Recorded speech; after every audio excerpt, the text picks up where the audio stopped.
அனைவருக்கும் வணக்கம். Karnataka super star Rajkumar அவர்களை வீரப்பன் கடத்தி விடுகிறார். அதன் சம்பந்தமாக அவர் பணம் சில பொருட்கள் சில கோரிக்கைகளை முன்வைக்கிறார். அதற்கு பணத்தை கொடுப்பதற்காக கர்நாடக மாநிலத்தின் அப்போதைய முதல்வராக இருந்த SM கிருஷ்ணா அவர்கள் ஒரு 20 கோடி ரூபாய் பணத்தை சங்ராம் சிங் என்ற போலீஸ் அதிகாரியிடம் கொடுத்து இதை கொண்டு போய் சென்னையில் உள்ள நக்கீரன் கோபாலிடம் கொடுத்து விடுங்கள் என்று சொல்லி அனுப்புகிறார். அவர் அந்த பணத்தை எடுத்துக்கொண்டு கோலார் முல்பாகல் வழியாக பல மணி நேரம் அடையும் போது இரவில் ரோந்து பணியில் இருந்த அல்லது இரவு வாகன சோதனையில் இருந்த போலீஸ்காரர்கள் பலமுறை சேர்ந்த போலீஸ் அவர்களை பிடித்து விடுகிறார்கள். பிடித்து இது என்ன பணம் எவ்வளவு வைத்துக் கொண்டிருக்கிறார் என்று கேட்டபோது இது இந்த விஷயத்துக்காக கொண்டு சொல்கிறேன் என்று சொன்னபோது அவர் மேலதிகாரியிடம் போன் செய்தி கொடுத்த போது அது உண்மையை அறிந்து அவர்கள் விட்டு விடுகிறார்கள். அந்த பணத்தை எடுத்து சென்று சங்ராம் சிங் அவர்கள் சென்னையில் உள்ள காஃபி டே வந்து SM கிருஷ்ணா முன்னாள் சீஃப் மினிஸ்டர் SM கிருஷ்ணாவோட மருமகன் சித்தார்த் அவருடையது. அது சென்னையில் அவருடைய பிரான்ச் இருக்கிறது. அந்த பிரான்ச்சில் கொண்டு போய் சித்தார்த் முன்னிலையில் திரு வைகோபால் சாமியிடம் வைகோபால் சாமி அல்ல கோபால்சாமி, அதாவது கோபால் நக்கீரன் கோபாலிடம் கொடுக்கிறார்கள்.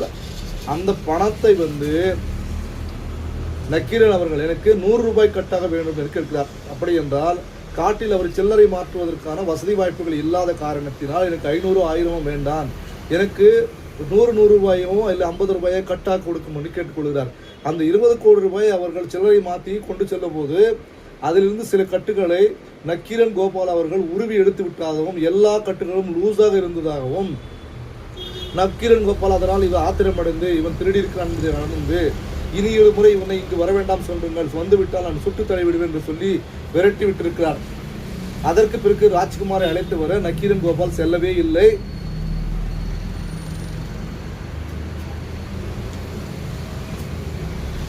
காரணம் என்னவென்றால் இவர் ஒரு உயிர், அதாவது ஒரு நாட்டோட சூப்பர் ஸ்டார், அவரை காப்பாற்றுவதற்காக கொடுக்கப்பட்ட பணம் அதிலேயே திருடி இருக்கார். அப்படியே பற்ற ஒரு நல்ல குணம் படைத்ததுதான் திரு மீசை, நியாயத்தையும் நேர்மையும் பேசக்கூடிய நெற்றிக்கண் மீசை முருகேசன் அவர்கள். இந்த மீசை நக்கீரன் கோபால் அவர்கள் இன்று என்னவோ திராவிட கட்சிகள் அப்படி செய்தது 5 ஆண்டுகளாக தூங்கி இப்போது விழித்திருக்கிறாராம்.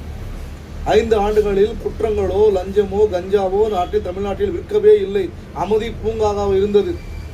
ஆனால் இப்பொழுதுதான் இந்த 15 நாட்களில் தாவே காட்சி வந்தவுடன் எங்கு பார்த்தாலும் கஞ்சா, எங்கு பார்த்தாலும் லஞ்சம், எங்கு பார்த்தாலும் ஊழல், எங்கு பார்த்தாலும் கிரைம், இப்படியெல்லாம் நடப்பதாக சொல்லிக் கொண்டு திரிகிறார். இவருடைய உண்மையை தெரிந்து கொள்ள வேண்டும் என்றால் சங்ராம் சிங் அவர்களுக்கு போன் செய்து கேட்டு பாருங்கள். அவர் போலீஸ் அதிகாரி இப்போ ரிட்டையர்மெண்ட் ஆகி பெங்களூர் வசிக்கிறார். அவர் சொல்லுவார் இந்த உண்மை, அவருடைய உண்மை எல்லாம். தண்டவாளம்